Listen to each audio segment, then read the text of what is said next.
Comment prospecter par téléphone? Eh bien, pour trouver des prospects, je vous propose 7 clés.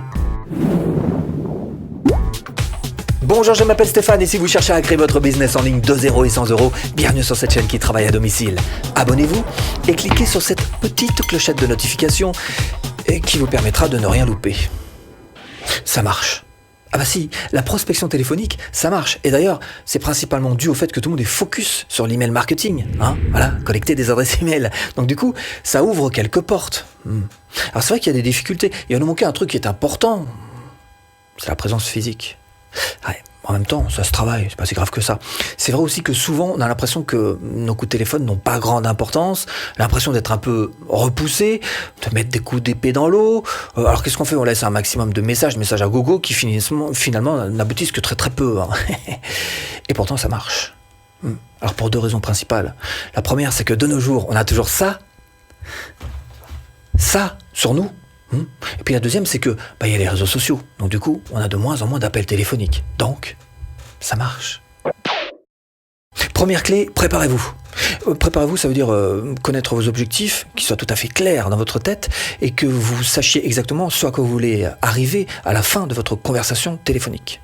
Et pour ça, vous allez faire 2 sacs. Le premier sac, vous allez poser là et marquer dessus « Questions ». Et dedans, vous allez mettre toutes les questions que vous avez à poser à votre prospect.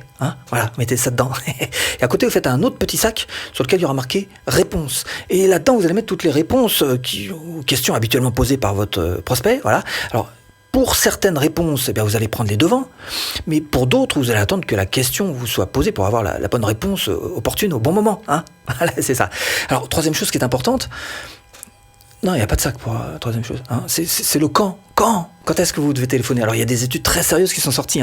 Le jeudi, entre 8h et 10h. Ou alors entre 16h et 17h. Ou alors le jeudi, avant 9h. Ou après 17h. Bon, je sais pas si le mieux, c'est aussi d'essayer un petit peu de sortir des sentiers battus par rapport à vos concurrents. Essayez d'appeler à d'autres moments. Voilà, tentez le coup. Cela dit, quand même, malgré tout, et sachez-le, vous n'y arriverez pas forcément du premier coup de fil. Donc, d'une manière générale, il faut absolument que vous vous armiez de patience. Deuxième clé, l'abnégation. La négation de soi. Ça veut dire que votre appel téléphonique doit être absolument centré, non pas sur vous, mais sur votre prospect. Votre appel téléphonique doit absolument amener de l'info, et de l'info qui lui soit profitable à votre prospect, pas à votre portefeuille. 1. Ne faites pas que parler, questionnez. 2. Dressez une liste de problèmes de votre prospect, exposez-lui et demandez-lui si ça lui parle. 3. Rappelez-vous, le prospect s'en fout de votre produit. Lui, ce qui l'intéresse, c'est de résoudre ses frustrations. Abnégation. Comment prospecter par téléphone? Troisième clé, l'énergie positive. Si vous ne croyez pas en vous, personne ne croira en vous à votre place, ça c'est sûr. Donc il faut absolument que vous ayez un petit peu de confiance en vous et que grâce à cette confiance en vous, vous génériez des ondes positives. Il y a plein de choses très intéressantes que vous pouvez faire passer par le téléphone malgré tout. Vous pouvez mettre, un petit peu d'enthousiasme, pas trop, mais un petit peu quand même. Mettez-y un peu de passion, de la patience, pourquoi pas. Vous pouvez mettre de l'humour, vous pouvez mettre de l'empathie, bref. Et si jamais vous n'arrivez pas à faire passer tout ça au téléphone, première chose que vous pouvez mettre en place, et c'est très très simple, c'est de vous aider des gestes. Quand vous parlez au téléphone, mettez-y des gestes, même s'ils sont exagérés. Personne ne vous voit. Faites ce que vous voulez. Mettez des gestes parce que vous aurez l'impression d'être plus impliqué dans la conversation que vous êtes en train de tenir, d'être un petit peu plus engagé. Et deuxième chose, mettez du sourire. Si, ça. Alors tiens, on va faire un test. Ferme les yeux. Voilà. Ferme les yeux. Bon, alors voilà, maintenant tu écoutes ma voix, tu n'écoutes que ma voix et tu n'entends que ma voix. Et là, je suis en train de te parler sans sourire. Et puis d'un seul coup, je suis en train de te mettre le sourire. Voilà, je fais exactement la même chose. Mon ton n'a pas changé, mes mots n'ont pas changé. Et pourtant, là, tu entends le sourire par rapport à là. Voilà, pourtant j'ai un sourire, j'ai l'air con. C'est ça. Donc au téléphone, te gêne pas. Pourquoi? Parce qu'en fait, tu dégages les zygomatiques. C'est dur ce boulot. Quatrième clé de la prospection téléphonique, le message sur répondeur. Si, vous allez être confronté au message tôt ou tard. Alors message court, 15 secondes maximum, pas plus. Bien sûr, vous allez chercher à tout préparer, tout mettre, pourquoi pas sur papier, par avance bien évidemment, parce que tôt ou tard vous serez obligé de dégainer. Répondeur, hop, voilà, c'est prêt, c'est là, on lit, c'est ok. Sur la forme en elle-même, Trouver un ton qui soit plutôt amical. Alors évidemment, quelque chose de court, de précis, et quelque chose qui soit plutôt enjoué, et avec, bien évidemment, des mots plein de positifs, hein, comme par exemple « excellent »,« bien sûr »,« parfait », pas de souci. Je vais vous trouver ça, certainement, immédiatement. Bon, et certains vont jusqu'à une dizaine de messages, hein, donc n'ayez pas peur d'insister un petit peu. Faut savoir que le prospect, c'est pas qu'il est pas intéressé, c'est que souvent il a autre chose à faire, ou il a ça dans un coin de sa tête et il se dit bon, on verra ça plus tard. Bref, ne vous découragez pas. Alors quelle fréquence? Ça c'est pas facile, hein. Essayez peut-être, je sais pas, un petit 2 messages par semaine, hein, voilà, pendant un mois. Voilà, puis après vous laissez reposer un peu, hein, pendant 2 mois, voilà, vous laissez reposer la patte, hein. Alors pas toujours les mêmes messages bien sûr, vous en écrivez plusieurs, vous faites de la gestion de stock, hein, vous croisez les trucs, voilà, d'accord, on est d'accord. Quant au message en lui-même, essayez d'être un tout petit peu provoque, quoi, d'être un tout petit peu hors du commun. 5e clé pour trouver des prospects, parler, écouter. Alors d'abord, être un bon récepteur. 1. Ne pas interrompre. Il n'y a rien de plus désagréable que de se faire interrompre. D'abord, on a l'impression, c'est frustrant de ne pas pouvoir aller jusqu'au bout de ce qu'on a à dire. Et puis la deuxième chose, on a l'impression que la personne en face n'écoute pas. 2. Ne pas mettre en attente. Bah non, ne mettez pas les gens en attente. Vous appelez déjà que vous avez leur écoute, c'est pas pour les mettre en attente, hein. Pas de lettre à Élise. 3. Montrer son écoute. C'est facile ça. Il suffit juste d'être concentré à 100% et d'essayer de vivre ce que dit la personne à l'autre bout du fil.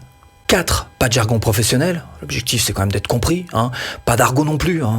On va rester dans les normes.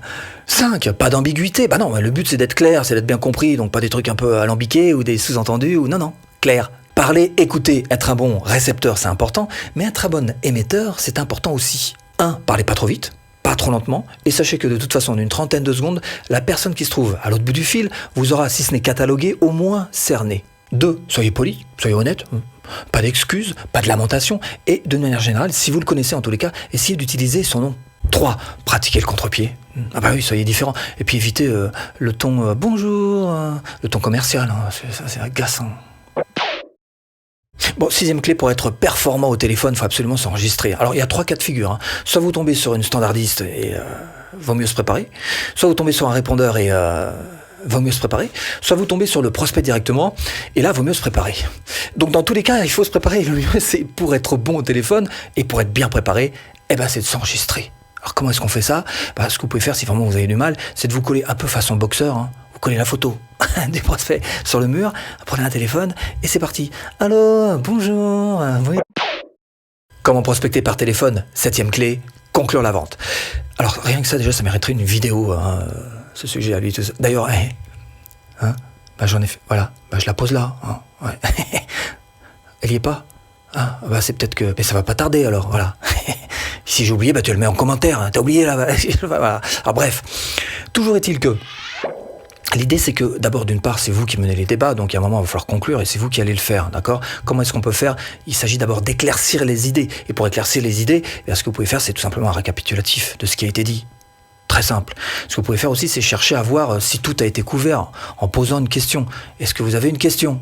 Voilà. Vous pouvez aussi chercher à rappeler quel va être le prochain rendez-vous. Ça aussi, ça montre que c'est la fin des débats et que voilà. Hein.